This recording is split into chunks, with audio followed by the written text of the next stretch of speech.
برادران اسلام، السلام علیکم رحمۃ اللہ تعالی وبرکاتہ۔ الحمد للہ رب العالمین، والصلاة والسلام على سیدنا سید الانبیاء وسید المرسلین وعلى آلہ الطیبین الطاہرین واصحابہ الکرام اجمعین وعلى كل من هو محبوب ومرضي لديه صلاة تبقى وتدوم بدوام الملك الحي القيوم. أما بعد، فأعوذ بالله من الشيطان الرجيم. بسم الله الرحمن الرحيم. إذ يقول لصاحبه لا تحزن إن الله معنا. صدق الله العظيم وبلغنا رسوله النبي المتين الأمين الكريم. بعد توحید کے متوالوں، شمع رسالت کے پروانوں، غوث و خواجہ و رضا کے دیوانوں،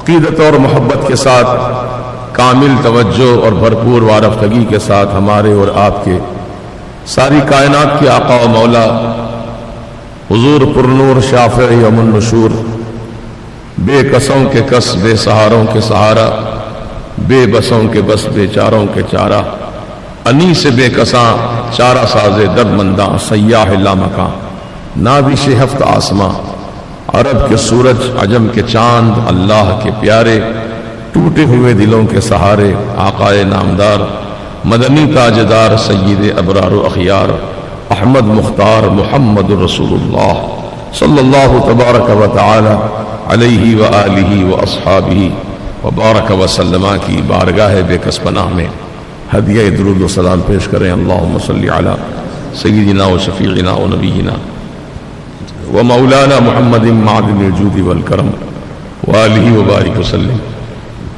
صلاۃ و سلام علیک سیدی یا حبیبی یا رسول اللہ صلی اللہ تعالی علیہ وسلم. الحمدللہ ثم الحمدللہ، ہم تمام مسلمان ہیں. یہ اللہ تعالیٰ کا عظیم احسان ہے کہ اس رب کریم نے اپنے کرم سے ہم کو مسلمان گھرانے میں پیدا کیا اور مسلمان بنایا. الحمدللہ جب ہم مسلمان ہیں تو پھر ہم کو ہر اس چیز سے نفرت ہے جو اللہ کے علاوہ کسی اور کو اپنا معبود مانتا ہو، اس کی پرستش کرتا ہو، اس کو اپنا خدا مانتا ہو. معاذ اللہ رب العالمین، ہم کو اس کام سے طبعاً نفرت ہے. الحمدللہ کبھی کسی مسلمان کا ذہن، اس کی سوچ، اس کی فکر اس بات کی طرف نہیں گئی اب تک الحمدللہ کہ کوئی پتھر کو دیکھے تو کہے ہمارا خدا ہے، کسی درخت کو دیکھے تو کہے ہمارا خدا ہے، چاند و سورج کو دیکھے تو کہے خدا ہے. ارے ابراہیم علیہ السلام نے تو فرعون نمرود کے سامنے یہ حجت قائم کی تھی، کیونکہ نمرود نے خدائی کا دعویٰ کیا تھا، میں خدا ہوں. ابراہیم علیہ السلام نے کہا تو خدا نہیں ہے، اور لوگ مانتے تھے اس کو خدا، لیکن ابراہیم علیہ السلام نے کبھی اس کو خدا نہیں مانا. آپ نے فرمایا تو خدا نہیں ہے، میرا خدا ایسا طاقتور ہے کہ وہ زندے کو مردہ کرتا ہے اور مردے کو زندہ کرتا ہے. نمرود نے دل بہلانے کی بات کی اور کہا یہ تو کام میں بھی کر سکتا ہوں. چنانچہ اس نے 2 قیدیوں کو بلایا. ایک قیدی کو آزادی ملنے والی تھی، چھوٹنے والا تھا، اور دوسرے قیدی کو سولی کی سزا ہونے والی تھی. ابراہیم علیہ السلام کے سامنے کہیں دیکھو یہ جو شخص ہے اس کو سولی دینے والا تھا میں، لیکن اس کو میں آزاد کر دیتا ہوں. جو مرنے والا تھا اس کو میں چھوڑ دیتا ہوں، اور جو چھوٹنے والا تھا اس کو میں مار دیتا ہوں. اس کی سوچ دیکھیے کیسی ہے. کیا اللہ ایسا کرتا ہے کہ جو مرنے والا اس کو بچا لے، جو بچنے والا اس کو مار دے؟ نہیں، اللہ تعالیٰ اس بات پر قادر ہے کہ نہ صرف وہ زندے کو مردہ کرتا ہے، مردے کو زندہ کرتا ہے، بلکہ وہ زندے میں سے مردہ پیدا کرتا ہے، پھر مردے میں سے زندہ پیدا کرتا ہے. جیسے کہ مرغی، انڈا دینے والی مرغی زندہ ہے، اس سے انڈا پیدا کیا، انڈا مردہ ہے، زندے سے مردہ پیدا کیا انڈا، پھر اس مردے انڈے سے پھر سوزا پیدا کیا زندہ. یہ اللہ کی شان ہے. وہ ایسا طاقتور ہے، قدرت والا ہے کہ ہر چیز اس کے قبضے قدرت میں ہے. ابو جہل جاہلوں کا باپ قبرستان سے پرانی گلی ہوئی ہڈی لے کر آیا،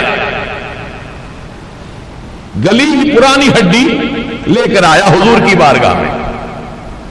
کہنے لگا آپ کہتے ہیں کہ آپ کا خدا زندوں کو مردہ کرتا ہے، مردوں کو پھر زندہ کرے گا. یہ تو مردے کی ہڈی لایا ہوں میں، بالکل بوسیدہ ہو گئی ہے، بربرا ہو رہی ہے. اس ہڈی میں اللہ کیسے جان ڈالے گا؟ یہ تو گل گئی ہڈی. ہڈی کو پکڑ کے اس طرح توڑ رہا تھا اور ہڈی کو نیچے گرا رہا تھا، کہہ رہا تھا یہ پرانی بوسیدہ ہڈی میں اللہ کیسے جان ڈالے گا؟ تو اللہ تعالیٰ نے جواب ارشاد فرمایا، سورہ یاسین کی آخری آیات میں اس کا جواب موجود ہے. قُلْ يُحْيِيهَا الَّذِي أَنشَأَهَا أَوَّلَ مَرَّةٍ. محبوب تم فرماؤ اللہ ایسا زندہ کرنے والا ہے کہ جب تم کچھ بھی نہیں تھے،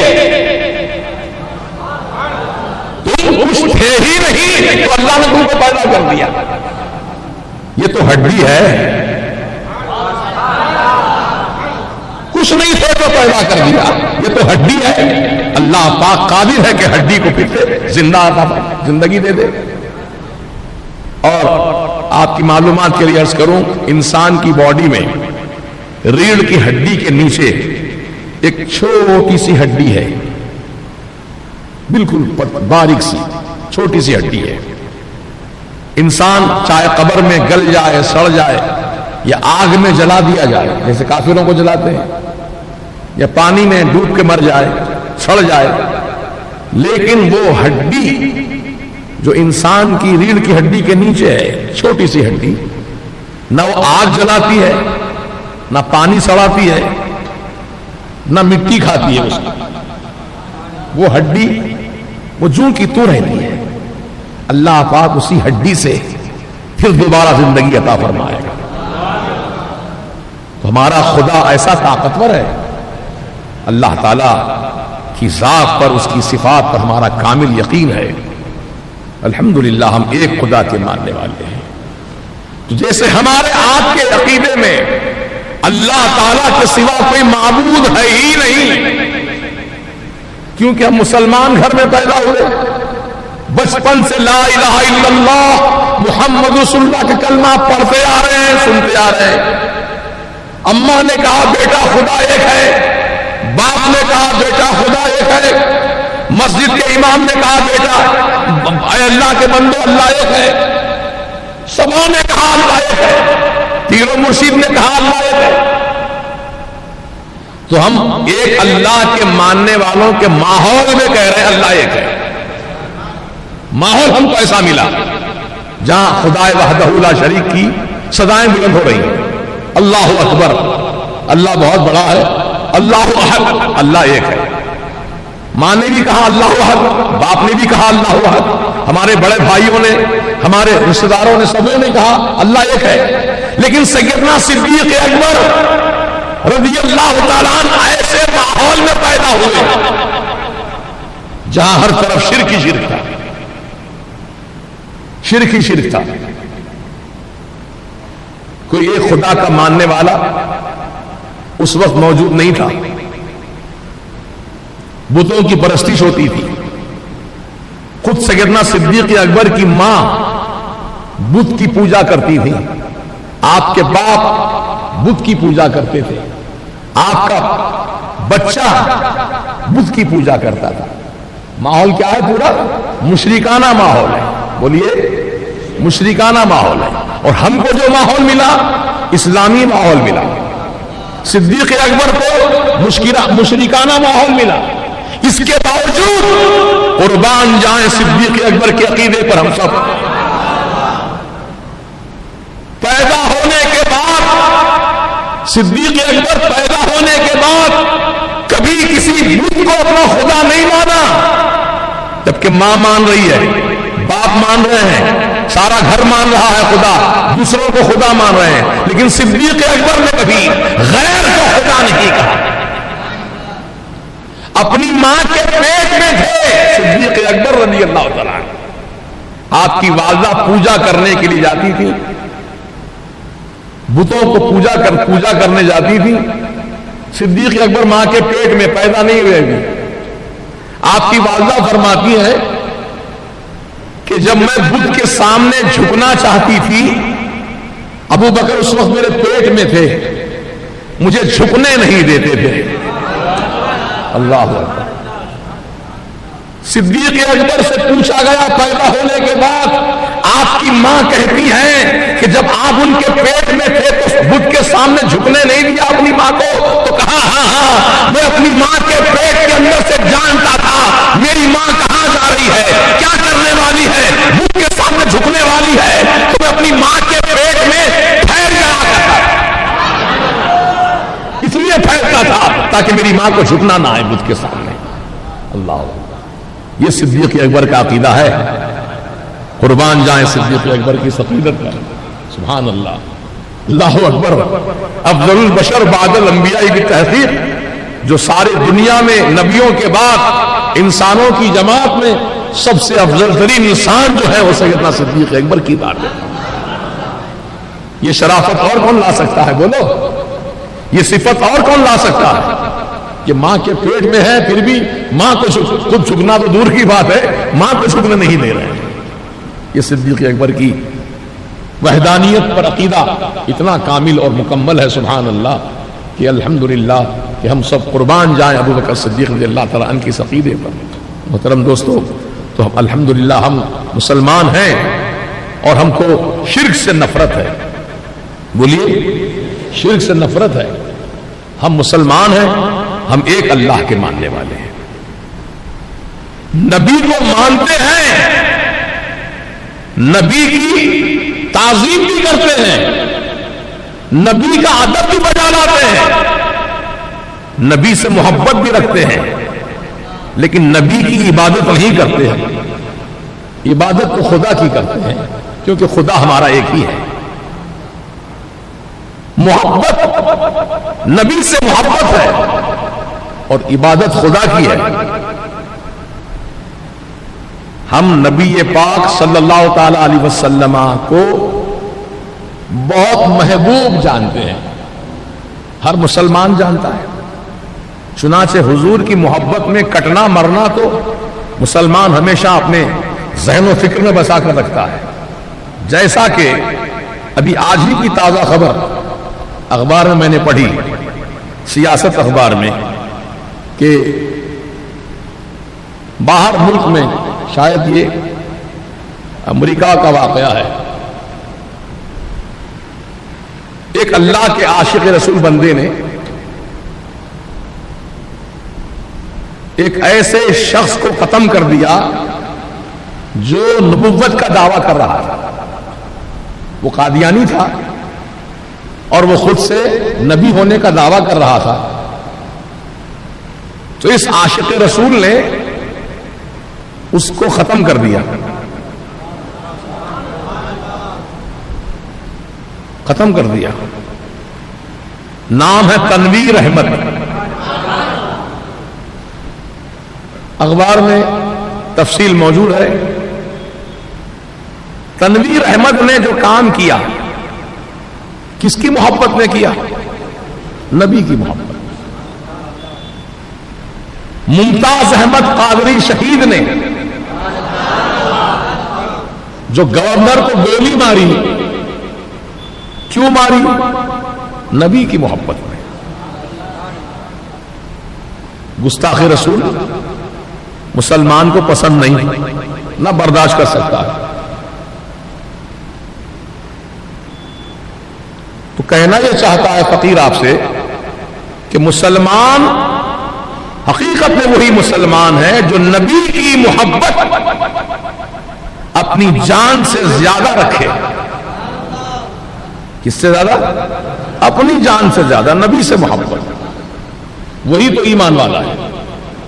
سیدنا عمر ابن خطاب رضی اللہ تعالیٰ عنہ سے حضور نے فرمایا تھا ابو بکر، اے عمر تم مجھے کتنا چاہتے ہو، کتنی محبت ہے تمہارے دل میں میری، بتاؤ. تو سیدنا عمر ابن خطاب نے کہا یا رسول اللہ، عمر اپنی جان کے بعد، اپنی جان کے بعد کسی کو زیادہ چاہتا ہے تو آقا آپ کو چاہتا ہے. حضور نے فرمایا عمر ابھی تو مومن ہی نہیں ہوا. کہ حضور پاک نے اپنا ہاتھ سینے پر رکھا عمر فاروق کے، پھر فرمایا بولو عمر اب کس کی محبت ہے؟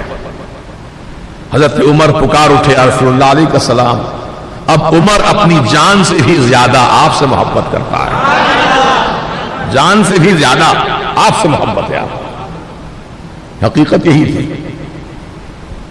تو حضور نے جب یہ جملہ سنا تو فرمایا الآن یا عمر، ہاں عمر اب تم مومن ہوئے، اب تم ایمان والے ہوئے. تو معلوم یہ ہوا کہ نبی کی محبت جان سے زیادہ ہونی چاہیے، اور وہی سچا ایمان والا ہے. اپنی جان کی پرواہ نہ کرے. ممتاز احمد قادری نے اپنی جان کی پرواہ نہیں کی، تنویر احمد نے جان کی پرواہ نہ کی. مارا گستاخ رسول کو، خود پولیس اسٹیشن پہنچ کر اپنا نام لکھوایا کہ میں نے قتل کیا ہے اس بدماش کو، کیونکہ اس نے حضور کی شان میں گستاخی کی اور نبی ہونے کا دعویٰ کیا، اس لیے میں نے قتل کیا اس کو. ڈنکے کی چوٹ اعلان کیا تنویر احمد نے. اب قانونی کارروائی ہوگی، جو بھی فیصلہ ہوگا تنویر احمد کو منظور ہے، انکار نہیں ہے، اقرار ہے کہ میں نے گستاخ رسول کو مارا ہے. سیدنا صدیق اکبر رضی اللہ تعالی عنہ کو حضور پاک علیہ السلام سے ایسی محبت کہ حضور کی محبت میں مال بھی قربان کیا اور جان بھی قربان کی. دونوں چیزیں قربان کر دیا. ایسا نہیں کرنے والے تھے نہیں ہوئی قربانی، میں تو مال دیتا تھا لیکن وقت ایسا نہیں آیا، میں تو جان دیتا لیکن ایسا وقت نہیں آیا. ایسا نہیں ہے. یہاں ہو چکا، مال بھی دے چکے، جان بھی دے چکے. غور کیجئے، جب حضور نے غزوہ کی تیاری کے لیے اعلان فرمایا تو سیدنا صدیق اکبر رضی اللہ تعالیٰ عنہ اپنے مکان گئے اور اپنے مکان سے پورا ساز و سامان جو کچھ گھر کے اندر تھا سب اٹھا لائے. کپڑے، کھانے کے برتن، پکانے کا سامان، ہانڈی، چولہا، جھاڑو لگانے کی جھاڑو بھی لے آئے. حضور نے فرمایا تھا لاؤ ابو بکر، جو خدا کا دیا ہوا مال تمہارے پاس ہے لاؤ، خدا کی راہ میں خرچ کرو. تو سب اٹھا لائے، حتیٰ کہ اپنے بدن کے کپڑے بھی ٹاٹ لپیٹ لیا. بدن چھپانا فرض ہے، چونکہ ستر چھپانا فرض ہے، اس لیے آپ نے ٹاٹ لپیٹ لیا. ببول کی کانٹیوں سے اس کے دامن کو بند کر لیا. سب اٹھا لائے. حضور نے اس کیفیت کو دیکھ کر فرمایا تھا ابو بکر گھر والوں کے لیے کچھ چھوڑے ہو؟ یہ سب اٹھا لائے. تو صدیق اکبر نے کیا جواب دیا سنو. مسلمانوں اس کو دل کی تختی پہ نقش کرو. فرماتے ہیں یا رسول اللہ, آپ فرماتے ہیں گھر والوں کے لیے بھی کچھ چھوڑا کہ نہیں چھوڑا ہے؟ چھوڑا ہے آقا, گھر والوں کے لیے چھوڑا میں نے. کیا چھوڑا ابو بکر تم نے, کیا چھوڑا؟ نبی جانتے ہیں سب لے آئے, پھر کہہ رہے ہیں چھوڑا ہو, کیا چھوڑا تم نے؟ تو صدیق اکبر جواب دیتے ہیں پروانے کو چرا تو بلبل کو پھول بس, اور صدیق کے لیے اللہ کا رسول بس.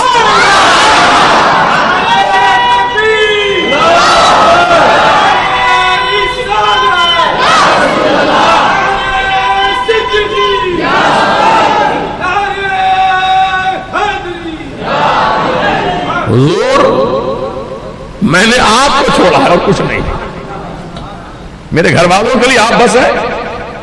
سرکار آپ زندہ ہیں تو پھر کیا غم, آپ سلامت ہیں تو آقا میں کیا غم ہے. ایسے عاشق رسول, حضور کی موجودگی, حضور کا دیدار, حضور کی صحبت, حضور کی معیت ان کے لیے سب سے بڑا سرمایہ. حضور کی محبت میں سب قربان کر رہے ہیں. مال دے دیا, یہ مال کی قربانی ہے. اور مال ہم لوگ بھی دیتے ہیں, خدا کی راہ میں خرچ کرتے ہیں, لیکن کتنا دیتے ہیں؟ کل مال تو نہیں دیتے, مال کا تھوڑا سا حصہ دیتے ہیں.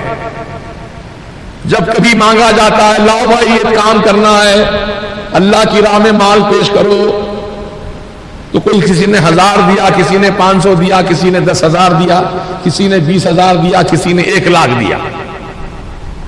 مال پورا نہیں ہے, یہ مال کا کچھ حصہ ہے. لیکن صدیق اکبر سے میرے آقا نے فرمایا لا اپنا مال, سب اٹھا لائے. تنکا نہیں چھوڑا, تنکا کاڑی, گھر میں کاڑی نہیں چھوڑی, سب اٹھا لائے. یہ جانثاری, یہ فداکاری, یہ قربانی صدیق اکبر ہی کی شایہ نشان ہے. یہ تو رہا مال کی قربانی. اور غار ثور میں جو 2000 سال پرانا سانپ تھا, نبی کی آمد کے انتظار میں وقت گھڑیاں گزار رہا تھا. جب رسول پاک علیہ السلام غار کے اندر تشریف لے آئے, اب سانپ نکل کے دیدار کرنا چاہتا ہے, نبی کا راستے بند. صدیق اکبر نے راستے بند کر دیے. جو پاؤں جس سوراخ پہ آپ کا لگا تھا, وہ سوراخ والے پاؤں کے پاس آیا اور اس نے آپ کے پاؤں کو 17 مرتبہ کاٹا. 2000 سال پرانا سانپ 17 مرتبہ کسی انسان کو ڈس لے, کیا حال ہوگا؟ بولیے. پورا زہر چڑھ گیا. کوبرا سانپ ایسا ہے, اگر وہ سانپ کاٹ لے 1 سیکنڈ میں انسان کی موت ہو جاتی ہے. 1 سیکنڈ کافی ہے اس کے لیے مرنے کے لیے. لیکن نبی پاک صدیق اکبر کی گود میں سر رکھ کے آرام فرما رہے ہیں, اور سانپ 1 بار نہیں 17 مرتبہ کاٹا. تو صدیق اکبر کو تو 1 منٹ میں مر جانا چاہیے تھا, ختم ہو جانا چاہیے تھا. صدیق اکبر کیسے ختم ہوتے؟ رسول کا سر ابو بکر کی گود میں موجود ہے.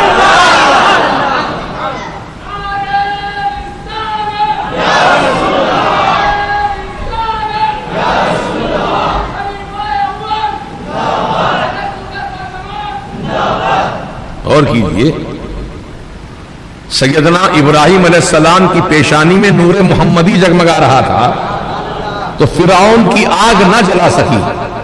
صحیح ہے. نمرود کی معاف کرنا, نمرود کی آگ نہ جلا سکی ابراہیم علیہ السلام کو, بلکہ آگ ٹھنڈی ہو گئی. نور محمدی کا فیضان ہے. اور یہی نور محمدی جب اسماعیل علیہ السلام کی پیشانی میں آیا, گردن پہ چھری چل رہی لیکن چھری گلا نہیں کاٹ رہی ہے. یہ نور محمدی کا فیضان ہے. تو نور محمدی اگر ابراہیم علیہ السلام کی پیشانی میں ہو تو جلنے سے محفوظ ہو جائیں, اگر اسماعیل علیہ السلام کی پیشانی میں ہو تو کٹنے سے محفوظ ہو جائیں, اور صدیق اکبر کی گود میں محمد مصطفیٰ ہو تو وہ انتقال کرنے سے محفوظ ہو جائیں.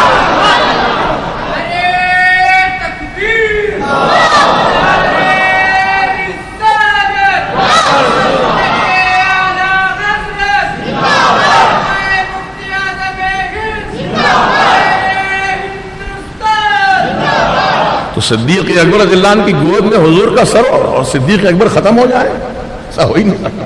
زہر چڑھا ضرور، لیکن وہ زہر سے آپ کی زندگی ختم نہیں ہوئی اس وقت، بلکہ سرکار نے اپنا لعاب دہن لگا دیا، زہر جو چڑھ گیا تھا پورے بدن میں اتر گیا۔ یہ واقعہ بہت مشہور ہے، سنتے ہیں، لیکن اللہ تعالیٰ نے اپنے حبیب میں وہ کمال رکھا ہے۔ ارے سرکار کی ذات پاک تو بہت اعلیٰ و عرفہ ہے، بہت اعلیٰ و عرفہ ہے۔ حضور کا نام پاک ہی اتنا باکمال ہے کہ اللہ پاک نے اپنے عزت و جلال کی قسم یاد کر کے فرمایا، قسم ہے میرے عزت و جلال کی جس میرے محبوب کے امتی کا نام محمد ہوگا، محمد اس کو جہنم کی آگ میں نہیں جلاؤں گا۔ یہ نام کا کمال ہے، محمد نام رکھو جلنے سے محفوظ ہو جاؤ۔ اللہ اکبر۔ اب یہ سرکار کا معاملہ ہے، حضور کی ذات پاک ہے، صدیق اکبر کی گود ہے، حضور آرام فرما رہے ہیں۔ صدیق اکبر رضی اللہ تعالیٰ عنہ کو اپنی فکر نہیں تھی۔ بعض رافضی لوگ کہتے ہیں ابو بکر حضور کے ساتھ تو تھے لیکن خوف زدہ تھے، ڈر رہے تھے۔ تو ڈر کس لیے رہے تھے؟ اپنے لیے، اپنی جان بچانے کے لیے ڈر رہے تھے کہ میرا کیا ہوگا؟ نہیں، اگر اندیشہ تھا ابو بکر صدیق کو، خوف اگر کسی کا تھا تو حضور پاک علیہ السلام کے تعلق سے تھا کہ میں تو جا رہا ہوں، دنیا سے سانپ کاٹ چکا ہے، لیکن میرے آقا کا کیا ہوگا؟ حضور کی فکر آپ کو پریشان کر رہی تھی، ہے نا؟ ورنہ اپنی فکر کرتے ہوتے تو غار سے نکل کے بھاگ جاتے پہلے نکل، لیکن نہیں، 17 مرتبہ کاٹ رہا، سانپ بیٹھے ہیں، اطمینان و سکون سے حضور کی محبت میں جان نثار کر رہے ہیں۔ اور کریے ذرا، معمولی بات ہے، آدمی کو اگر کوئی زہریلی چیز نظر آتی ہے تو ڈر کے بھاگتا ہے آدمی اس سے، لیکن یہاں کاٹ رہا ہے مسلسل اور ابو بکر بیٹھے ہیں اور یہ حرکت نہیں کر رہے ہیں، آنکھ واہ نہیں کر رہے ہیں، ورنہ آدمی کو کوئی تکلیف پہنچ جائے تو آدمی کے منہ سے چیخ نکل جاتی ہے، ہائے ہائے کرنے لگتا ہے آدمی، بچا بچاؤ کی تک نعرے لگاتا ہے آدمی۔ لیکن صدیق اکبر ہے کہ حضور کے آرام کا اتنا خیال ہے کہ مجھے تکلیف ہو رہی ہے لیکن میرے سرکار کے آرام میں خلل نہ ہونے پائے۔ حضور آرام فرما رہے ہیں، وہ آرام بھی فرماتے ہیں تو بے خبر نہیں ہے، باخبر ہے۔ نبی کی آنکھ بند ہے لیکن دل بیدار ہے، وہ جانتے ہیں کیا ہو رہا ہے سب۔ جب حضور پاک علیہ السلام نے اپنی آنکھیں کھولی تو فرمایا ابو بکر کس چیز نے تم کو غمزدہ کر دیا ہے؟ یا رسول اللہ اس کے اندر کوئی زہریلا جانور ہے جس نے مجھے 17 مرتبہ کاٹا ہے۔ حضور نے فرمایا پاؤں ہٹاؤ اپنا، پاؤں ہٹایا گیا، وہ زہریلا سانپ باہر نکلا اور حضور کی بارگاہ میں بڑے ادب سے صلاۃ و سلام پیش کیا۔ سانپ، زہریلا جانور، اللہ اللہ کیسی محبت ہے رسول کی، اس زہریلے جانور کے سینے میں حضور سے محبت کیا تھا۔ تو اب جو لوگ کلمہ تو پڑھ رہے ہیں، نماز بھی پڑھ رہے ہیں، روزہ بھی رکھ رہے ہیں، زکوٰۃ بھی دے رہے ہیں، حج بھی کر رہے ہیں، سب کچھ ہے، سب کچھ ہے، لیکن نبی کی محبت نہیں ہے۔ بولیے، نبی کی محبت نہیں ہے۔ مسجدوں کا افتتاح ہو رہا ہے، حرم کے امام کی آمد ہو رہی ہے، لاکھوں کا مجمع ہو رہا ہے، پوری میڈیا لگی ہوئی ہے، حکومت کے پورے کارندے لگے ہوئے ہیں، لیکن اتنی توفیق نہیں ہوئی کہ کھڑے ہو کر یا نبی سلام علیکہ پڑھ لیتے، نہیں، محبت ہی نہیں رہی۔ سجدے ہیں، سجدے ہیں، دل میں نبی کی تعظیم نہیں ہے۔ یاد رکھو مسلمانوں، حرم کا امام ہو یا مدینے کا امام ہو یا مسجد اقصی کا امام ہو یا کسی اور جگہ کا امام ہو، بے شک وہ جگہ مقدس ہیں، ان جگہوں کا ہم احترام کرتے ہیں، کعبۃ اللہ شریف کا، مدینہ شریف کا، مسجد اقصی کا، کیونکہ ہم مسلمانوں کی وہ ایمانی اسلامی مراکز ہیں، ہم اس کا ادب کرتے ہیں۔ لیکن اگر وہاں کوئی ایسا شخص امامت کرتا ہو، ایسا آدمی امامت کے عہدے پر فائز ہو جس کے سینے میں رسول کی محبت ہی نہ ہو تو اس مقام پر رہنے کا کوئی فائدہ نہیں، کوئی فائدہ نہیں۔ ابو بکر بھی مکے میں تھے، ابو جہل بھی مکے میں تھا، بولو، ابو لہب بھی مکے میں تھا، عتبہ بھی مکے میں تھا، امیہ ابن خلف بھی مکے میں تھا، شیبہ بھی مکے میں تھا، سارے کفار و مشرکین جو تھے اس وقت سب مکے ہی میں تھے، اور ابو بکر بھی مکے میں تھے۔ اللہ تعالیٰ نے ابو بکر کے سینے میں جو محبت رسول کو رکھا، یہ محبت رسول ابو جہل کے سینے میں نہیں تھی نہیں، اس لیے حضور کے ہمیشہ برائی بیان کرتا تھا، حضور کو کم سے کم پیش کرتا تھا۔ حضور پاک علیہ السلام تشریف فرمائے، ابو جہل آیا اور حضور کے تعلق سے بہت غلط جملہ بولا، اس نے کہا ہے محمد میں نے تم سے زیادہ بدصورت کسی کو نہیں دیکھا، یہ دشمنی کی بولی ہے۔ اس نے بدصورت کہا، تم بول رہے ہو وہابی لوگ کہ نبی ہم جیسے ہیں، تمہاری صورت دیکھو، تمہارا چہرہ دیکھو، کیا ہے تمہارا چہرہ، کیا ہے ہماری صورت، نبی جیسی ہے؟ ارے نبی کے غلاموں کے غلاموں کے غلاموں کے غلاموں کے غلاموں کے غلام، اب جتنے غلامی ہو سکتی ہے اتنے سارے غلام، ان کے غلاموں کے قدموں کی دھول میں جو رونق ہے وہ رونق وہابیوں کے چہرے پہ نہیں ہے نا، نہیں ہے، رونق کہاں سے آئے گی؟ جو رونق کا منبع اور مصدر ہے، جانے عالم جانے ایمان محمد رسول اللہ صلی اللہ تعالی علیہ وسلم، وہیں سے ان کا رابطہ ٹوٹا ہوا ہے، تو کہاں سے رونق ملے گی؟ ارے دیکھو، آپ کتنا ہی بڑا مرکیوری بلب لگائیں، اتنا بڑا، ویسے تو مرکیوری بلب کا سائز اتنا ہوتا ہے، ڈے لائٹ مرکیوری بلب اتنا ہی ہوتا ہے، اس کے اندر فریم میں ہوتا ہے، کیس میں ہوتا ہے۔ آپ میں کہتا ہوں یہ مسجد جتنی بڑی ہے اتنا بڑا بلب بنا لے، کتنا ہی بڑا بلب بنا لے، اگر اس کا الیکٹرک سے کنیکشن نہیں ہے تو چلے گا نہیں، کتنا ہی بڑا لگا لے، کتنی ہی بڑی داڑھی رکھ لے، کتنا ہی لمبا چھپا پہن لے، کتنا ہی اونچا بنا باندھ لے، لیکن نبی سے کنیکشن نہیں ہے تو چمکے گے کہاں پہ؟ اعلیٰ حضرت فرماتے ہیں چمک تجھ سے پاتے ہیں سب پانے والے، میرا دل بھی چمکا دے چمکانے والے، برستا نہیں۔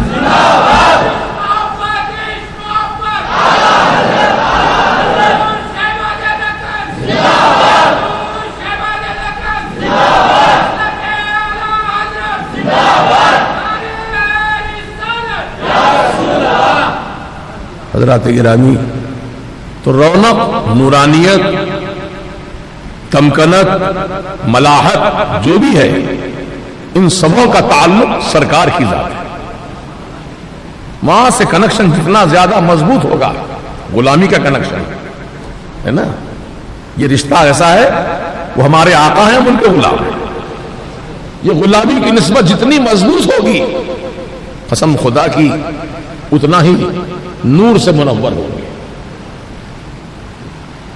اللہ تعالیٰ قرآن میں فرماتا ہے اللہ ولی الذین آمنوا، اللہ دوست ہے ایمان والوں کا، اللہ ولی الذین آمنوا، اللہ دوست ہے ایمان والوں کا، یخرجہم من الظلمات الی النور، وہ اللہ ایسا دوست ہے ایمان والوں کا کہ وہ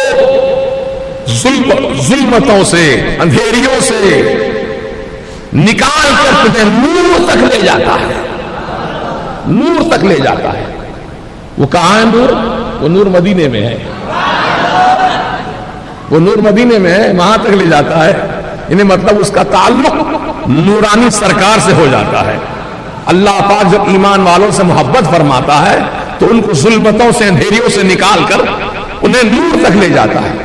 یخرجہم من الظلمات الی النور. اور کافروں کا کیا کام ہے؟ والذین کفروا اولیاؤہم الطاغوت. اور جو کافر ہیں ان کے دوست تو شیاطین ہیں. ان کے دوست کون ہیں؟ شیاطین ہیں. ان کا کیا کام ہے؟ یخرجونہم من النور الی الظلمات. یہ نور کی طرف سے لے جا کر ظلمتوں کو پٹکتے ہیں, وہاں ڈالتے ہیں ظلمتوں میں. اس لیے ان گستاخان رسول کے چہروں کو دیکھو. قسم خدا کی, ایک عاشق رسول اگرچہ کہ وہ رکشا چلانے والا غریب مسلمان ہو, لیکن عاشق رسول ہے, اس کے چہرے پر جتنی رونق اور جتنی نورانیت ہوتی ہے کسی بڑے سے بڑے بدبودار وہابی کے چہرے پہ نظر نہیں آتی ہے نا. یہ معاملہ ہے سمجھنے کا بھائی. چہرہ ہی تو نظر آتا ہے نا دنیا میں, اور کیا دکھتا ہے بولو؟ ایمان تو نہیں دکھ رہا سینے کا, ایک چہرہ تو نظر آ رہا ہے. چہرہ دیکھ کر ہی پتہ لگ جاتا ہے کتنا بڑا ایمان والا ہے. چہرہ دیکھ کے پہچانو, آنکھیں پیدا کرو چہرہ دیکھنے کی, اور آنکھیں پیدا ہوتی ہیں امام احمد رضا کے دامن سے وابستہ ہونے سے. دیکھیے الحمدللہ یہ فقیر تو اسی در کا ایک ادنا غلام ہے. سرکار مفتی اعظم کی غلامی کا شرف حاصل ہے. الحمدللہ میرے پیر نے ایسا کچھ عطا فرما دیا. ہزاروں کا مجمع ہو, اس ہزاروں کے مجمع میں نظر اسی پہ جا کے پڑ جاتی ہے جو وہابی بدعقیدہ ہے. چھپ نہیں سکتا ہے, چھپ نہیں سکتا. جب اس گناہگار کی آنکھوں میں فیضان مفتی اعظم یہ ہے تو بڑے بڑے جو متقی پرہیزگار آپ کے مریدین ہیں ان کا کیا حال ہوگا؟ الحمدللہ. تو میں بھی کہتا ہوں آپ بھی چہرہ شناس بنو, چہرہ شناس انہیں پہچاننے والے بنو. حضور کی محبت سب سکھاتی ہے, حضور کی محبت سب تمہیں اس قابل بنا دیتی ہے. حضور سے محبت رکھو, سرکار کی آل سے محبت رکھو, سرکار کے ازواج مطہرات کا ادب احترام بجا لاؤ, سرکار کے خلفاء راشدین سے محبت رکھو, غوث اعظم سے محبت رکھو, سرکار غریب نواز سے محبت رکھو, خواجہ قطب الدین بختیار کاکی سے محبت رکھو, حضرت بابا فرید سے محبت رکھو, صابر پیا کلیری سے محبت رکھو, حضرت نظام الدین اولیاء سے محبت رکھو. جتنے اولیاء کرام ہیں مشرق سے مغرب تک, شمال سے جنوب تک, اللہ کا ہر ولی ہمارے لیے قابل محبت, قابل تعظیم, قابل احترام ہے, اور ان کی بارگاہوں سے ہم کو فیض ملا کرتا ہے. چاہے وہ کسی ولی کو جانتے ہو یا نہ جانتے ہو, سب اولیاء کا ادب ہم بجا لاتے ہیں, سب اولیاء کا احترام کرتے ہیں کیونکہ وہ اللہ کے ولی ہیں. اس مسجد سے ہمارا تعلق ہے, رضا جامع مسجد سے ہمارا آپ کا تعلق ہے. ہم یہاں کے مصلی ہیں, ہم یہاں اللہ کی بات کے لیے جمع ہوتے ہیں, یا واضح نصیحت کی بات سننے کے لیے آتے ہیں, محفل قادریہ میں آتے ہیں, ذکر اللہ کی محفل میں آتے ہیں. نسبت ہم کو یہاں سے ہے, ہم جانتے ہیں مرکز اہل سنت کو. تو ایسا نہیں ہے کہ صرف اسی مسجد کا ہم احترام بجا لاتے ہوں. جس مسجد میں ہم جاتے آتے نہیں ہیں لیکن ہے وہ مسجد, ہر مسجد کا احترام کرتے ہیں, ہر مسجد کا احترام, جو سنیوں کی مسجد ہے. سمجھ گیا؟ تو ایسے ہی اللہ کے ولی جتنے ہیں دنیا میں, چاہے ان کو جانتے ہو یا نہ جانتے ہو, کبھی ملاقات ہوئی ہو یا نہ ہوئی ہو, ان کے آستانے پر گئے ہو یا نہ گئے ہو, لیکن وہ ہے اللہ کے ولی. تو اللہ کا ہر ولی ہمارے لیے قابل احترام ہے, قابل تعظیم. جتنی تعظیم کرو گے اللہ والوں کی, جتنا ادب کرو گے, جتنی محبت کرو گے نا, اللہ پاک اتنے ہی درجات میں بلندی عطا فرمائے گا. اللہ والوں سے محبت رکھو, ان کی عقیدت دل میں رکھو, اور ان کا احترام بجا لاؤ. اللہ پاک یقیناً اس کا بہترین صلہ آپ کو دونوں جہاں میں عطا فرمائے گا. محترم دوستو, اب آنے والا جمعہ جو ہے غالباً سرکار غریب نواز کے عرس کا جمعہ ہوگا, اور اسی نسبت سے مرکز اہل سنت کا جو ٹرسٹ ہے, ٹرسٹ کا نام آپ جانتے ہیں اللہ رسول غوث خواجہ رضا ٹرسٹ. اللہ رسول غوث خواجہ رضا ٹرسٹ باضابطہ یہ رجسٹرڈ ہے. الحمدللہ فقیر اس کا خادم ہے, اور بھی بہت سے ہمارے احباب اہل سنت ہیں جو اس کے ٹرسٹیز ہیں۔ کہنے کا مطلب یہ ہے کہ سرکار غریب نواز بھی ہمارے ٹرسٹ کے نام میں شامل ہیں، اگر شامل نہ بھی ہو تو ہم ان کا احترام کرتے ہیں، ان کی یاد کرتے ہیں۔ کیوں؟ اس لیے کہ وہ ہم ہندوستانی مسلمانوں کے محسن اعظم ہیں۔ بولیے، ہم سب کے محسن اعظم ہیں نا وہ۔ ارے ان کے آنے ہی سے تو اسلام پھیلا ہندوستان میں۔ اللہ کا کرم ہے کہ ہم آپ کے در سے نسبت رکھتے ہیں، آپ کی غلامی کا پٹا اپنے گلوں میں ڈالتے ہیں، فخر کرتے ہیں کہ ہم سرکار غریب نواز کے غلام ہیں اور ہیں اور رہیں گے انشاءاللہ۔ تو سرکار غریب نواز کی عرس مبارک کی تاریخ قریب آ گئی ہے۔ 6 رجب المرجب کو آپ کا عرس ہوتا ہے۔ اب جو لوگ گئے ہیں عرس شریف میں شرکت کے لیے گئے ہیں، قابل قدر ہیں، اور جو نہیں گئے کم از کم یہیں پر مرکز اہل سنت میں آپ کا عرس شریف منایا جائے۔ تو چونکہ جمعہ کا دن ہے اور جمعہ کے نماز سے پہلے تقریر ہو جائے گی سرکار غریب نواز کے عنوان پر، پھر نماز کے بعد جو ہے فاتحہ خوانی ہوگی۔ تو اب جو غریب نواز کے چاہنے والے ہیں، غریب نواز سے محبت رکھنے والے ہیں، میں سمجھتا ہوں یہاں سبھی محبت رکھنے والے ہیں، کوئی ایسا فرد نہیں ہوگا جو محبت غریب نواز سے نہ کرتا ہو، سب کرتے ہیں الحمدللہ۔ تو اب یہ کہ تبرکات کا اہتمام کرنا ہے، تو اب میں بار بار آپ سے نہیں کہوں گا کہ غریب نواز کے عرس کے لیے آپ کچھ عنایت کیجئے، دیجئے، لائیے، پیش کریے، بار بار نہیں کہوں گا۔ بس آپ کے علم میں لانے کے لیے یہ بات میں نے کہہ دی ہے کہ آئندہ جمعہ کو غریب نواز سرکار سلطان الہند کا عرس مبارک مرکز اہل سنت میں منایا جائے گا۔ اللہ تعالیٰ تمام عالم کے مسلمانوں کو عزت و وقار عطا فرمائے، اور دشمنان اسلام کے جو منصوبے ہیں اللہ پاک ان سب منصوبوں کو ناکام بنا دے جو اسلام اور مسلمانوں کو نقصان پہنچانے کے لیے بنائے۔ اللہ تعالیٰ تمام کو سرکار غریب نواز کی محبت عقیدت کے ساتھ آپ کے فیضان سے مالا مال فرمائے۔ وآخر دعوانا ان الحمدللہ رب العالمین۔ یہ جو راستے کے پاس بورڈ نظر آ رہا آپ کو، کالا بورڈ، وہاں پر مؤذن صاحب نماز کے بعد وہاں رہیں گے، تو جو بچے سمر کلاسز میں شرکت کرنا چاہتے ہوں، جو فرسٹ مئی سے لے کے 30 مئی تک کلاسز یہاں چلیں گی، اور اس کلاسز کے لیے آپ کے تعلیم کا مکمل انتظام، آپ اگر رہنا چاہتے ہیں تو رہنے کا انتظام، اور یہیں رہیں گے تو انشاءاللہ کھانے کا سب انتظام فری مرکز کی طرف سے رہیں گا۔ مرکز کی طرف سے کوئی فیس نہیں لی جائیں گی، نہ پڑھائی کی فیس، نہ رہنے کی فیس، نہ کھانے کی فیس۔ رائے للہ خدمت ہے۔ نوجوان بچے، عمر کی کوئی قید نہیں ہے، بڑی عمر کے بچے بھی سمر کلاسز میں داخلہ